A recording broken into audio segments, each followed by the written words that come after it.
Halo, selamat datang di channel Metro Press di sini. Kami meyakini bahwa buku bukan sekedar kumpulan teks, melainkan sarana membuka cakrawala pemikiran, memperluas wawasan, serta membangkitkan inspirasi dan inovasi.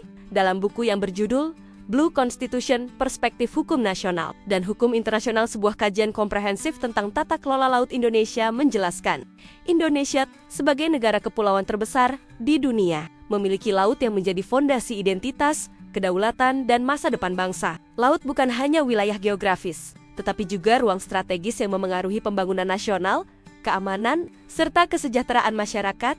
Buku ini mengulas evolusi hukum laut internasional sebagai pilar normatif dalam pengelolaan laut. Kerangka hukum internasional ini menjadi rujukan bagi Indonesia dalam mengatur hak, kewajiban, dan batas-batas yurisdiksi maritim, termasuk wilayah perairan internal, zona ekonomi eksklusif, dan landas kontinen. Analisis ini menekankan pentingnya harmonisasi antara hukum nasional dan standar internasional agar kepentingan bangsa tetap terlindungi. Dalam dinamika global yang terus berkembang, buku ini juga mengulas berbagai tantangan aktual dalam tata kelola laut Indonesia, seperti perikanan ilegal, pencemaran laut, perlindungan keanekaragaman hayati, dan keamanan maritim. Dengan memadukan perspektif hukum nasional dan hukum internasional, buku ini diharapkan dapat memperkaya wacana mengenai reformasi tata kelola laut serta mendorong lahirnya kebijakan maritim yang lebih adil, berkelanjutan, dan berpihak pada kepentingan jangka panjang bangsa.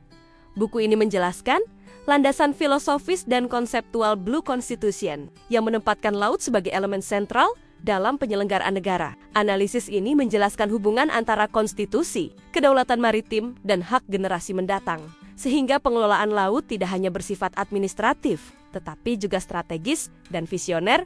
Buku ini meninjau evolusi hukum laut internasional sebagai pilar normatif yang menjadi acuan bagi Indonesia. Kerangka hukum internasional ini mengatur hak dan kewajiban negara dalam pengelolaan wilayah laut, termasuk zona ekonomi eksklusif, perairan internal, dan landas kontinen. Harmonisasi antara hukum nasional dan internasional menjadi kunci agar kepentingan bangsa tetap terlindungi di tengah dinamika global. Anda bisa mendapatkan buku ini di website kami atau melalui marketplace metropress.id. Selalu support kami dengan like dan subscribe serta share ke orang sekitar Anda.